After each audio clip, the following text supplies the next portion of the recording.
Hello, it's time for another garden tour. They're usually really long. I'm gonna try to keep them short. Let's be real, will I? Pansies. They are getting sadder. As you can see, the flowers are smaller. A lot of them are kind of dead. I think they got upset a little when I weeded this row, but mostly I think it's just too hot for them. Pansies don't love the heat. And so yeah, we've got to decide. I think in August I'm going to put something new in this row, but I already pulled all the carrots up. And here's a volunteer watermelon. It has some flowers, but I haven't noticed a lot of actual watermelon fruit on it yet. I think at the last garden tour, we showed y'all this Florida weave system that I'm using to hold up the tomatoes. It probably needs another line, so there's already 3 and I'll add a 4th. And this one I also need to tighten. I keep trying to untie the knots, but we did too good of a job tying them. This tomato's getting a little orange, and some of them are just very big, but still green. So we've got all sorts of types in here. We've also got this San Marzano shape, which is a little like a more oval shaped, and these ones. And then this row also has the peppers, which are doing really good. We picked some shishitos and there's still a bunch more. I don't know if you can see them, but they're all in here. And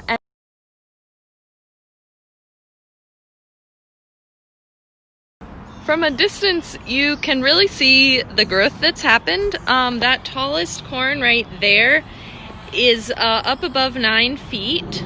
It used to be that those dills over there were the tallest thing, but now we've got the sunflowers and corn, which is just dwarfing everything, and I will show you close-ups.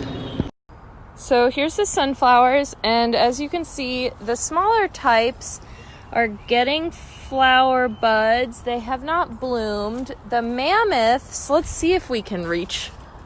I think that they've got some flower bulbs in there, but it's real hard to see because they're so tall. I can't reach them.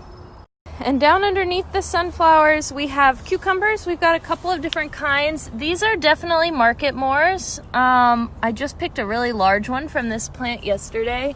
I think that these are also market mores, although I'm not positive.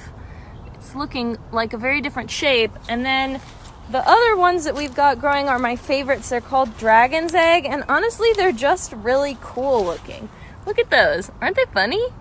They taste great, and like cucumbers, there's a lot of them, and a lot, like, look at all those little baby ones.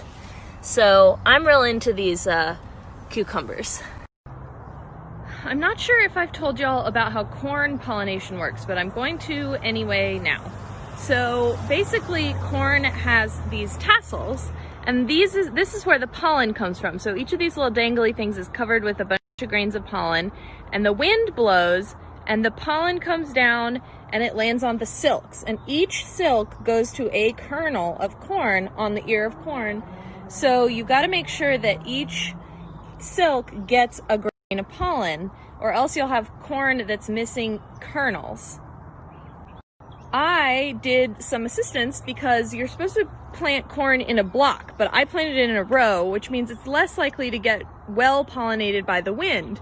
So I basically have been coming out and I cut off a tassel and I shake it above or rub it on the silks to try to make sure that my corn has all the ears.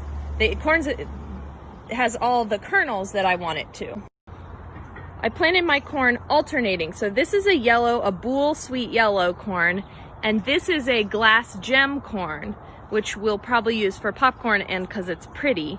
And the glass gem is a little slower to mature than the Boule sweet. So you'll see that most of my sweet yellow corns already have ears on them that have started to get big, where the glass gem, if it has any silks, they're not very big, and they certainly don't have very much ear connected to them. I was having a bit of a battle, particularly on the corn and the sunflowers, with Japanese beetles, and we used neem, a spray of neem oil, to try to dissuade the Japanese beetles. And unfortunately, I also sprayed it on my zucchini, and it seems to have made my zucchini very sad. It's been pretty wilty. This one is actually totally disconnected because this grossness is from a vine borer. So I'm gonna plant a new round of zucchini, but you can see that this one still's got a zucchini that's trying, and I have one zucchini that still is really happy. This zucchini looks great. And also there's beans growing on all of the corn. All the vines are beans, and we definitely have flowers on our beans, and hopefully we're gonna actually get beans. We will see. Corn is my current obsession, so I'm just gonna keep showing y'all bits of the corn. Look at the roots. So they keep growing roots higher and higher. So there's one level at the ground and one here and one up here. And then they've got little hairs on them. So I am not sure if I should do anything or if this is just how corn does things, but I think they look really cool. Kind of mangrove-y. Yeah, I am really into corn. I also don't know if y'all remember this row, but it used to be all bare with just a couple of strawberries, and the strawberries are in here still. I'm having a little trouble because they're all getting nibbled before I get to them. So, like there's a strawberry, but as you can also see, the thing we've got planted in is beans, and so the beans have gotten very happy. Honestly, I probably should thin them, but I just love how green it is. And the beans, the pollinators like them, the flowers are pretty, there's all sorts of critters all over everything. We have a couple of new plantings. This row I finally cleared. It had just been overgrown with weeds, other than this, which is tomatoes. And I put in 3 types of pumpkins. So there's a pumpkin, there's one, here's one. You know, I've got to show each of something at some point. There's one kind of in there, that right there. And then there's a couple more. So these are my pumpkins. Oh, there's 2 more at that end. And I'm really excited about the pumpkins. I've never grown pumpkins before.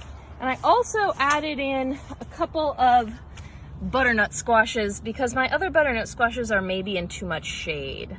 Basil continues to thrive. I've been trying to pick off all the flowers because that'll make it be bushier, but I know that the pollinators do like them, so I've sort of been leaving all the flowers on this holy basil.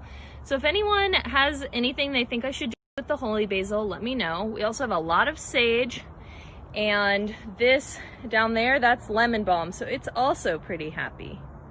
And lastly, I'll show you this chard for this video. It's really gets sad when it's hot, and I'm gonna pick all of these fallen down leaves and cook something with it. But yeah, the chard is loving it, is loving life. Also, you may remember my cilantro, which was just like a big flowery bush. It's now all over seeds. So for one thing, I think I might just get another cilantro here forever. But I'm gonna pick it and hang it upside down for the coriander seeds, because honestly, I'm not sure that I'm gonna do anything with the cilantro. It doesn't taste as good once it's gone to seed. Tomatoes, tomatoes, tomatoes, tomatoes. We've got some that are orange. They're all over the place because I didn't stake them because they're just volunteers and I did not have the energy to try to detangle them. Tomatoes, tomatoes, tomatoes, tomato chaos. There's just tomatoes everywhere. And the problem, that's a good problem to have, is that the tomatoes sort of make it hard to see my watermelons, which is what I was intentionally planting under here. So I have no idea how many actual watermelon fruits I have, but I have a couple that I've been keeping an eye on. This is sort of my favorite one because it's right here on the path, and it's like, it's not a softball yet, but it's close. And then there's others. They're kind of all back in here, but they're kind of hard to find. Finding the watermelons kind of feels like one of those puzzles where you just have to like relax your eyes. But here's one. I just pulled it out from underneath this tomato vine, so it's got a little dent in it. And here's a watermelon over here. Here's a teeny one, really small. Here it is against my hand. So I think we're gonna do pretty good on watermelons, but they're hidden. So I'm worried that some of them may get too ripe because I won't see them. We just had a little downpour, and I remembered that there's one plant that I keep neglecting to show y'all. But I saw some at a friend's house, so I want to make sure that I check it out.